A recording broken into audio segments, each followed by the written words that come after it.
Hello guys, আসসালামু আলাইকুম। সকলে কেমন আছেন? আলহামদুলিল্লাহ, সকলে এবং ভালোবাসাতে আমরাও অনেক ভালো আছি। আবার বেশি ভালো নেই বললেও চলে, কারণ আজকে আমাদের আয়েশের নানুর বাসায় যাওয়ার কথা ছিল। হঠাৎ করে মুষলধারে বৃষ্টি শুরু হওয়াতে আমাদের যাওয়াটা ক্যান্সেল হয়ে গেল। এজন্য মনটা একটু খারাপ হয়ে গেছে, যাওয়াটা আর হলো না।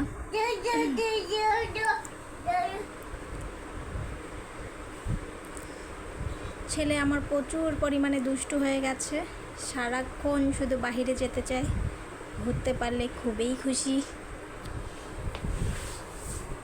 পাপা, কি করছো তুমি? হ্যাঁ, এই যে করোটা কি?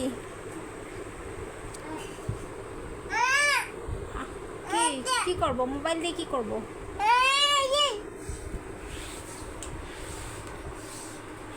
পড়ে যাবো ওদিক সরো। এত দুষ্টু হয়েছো।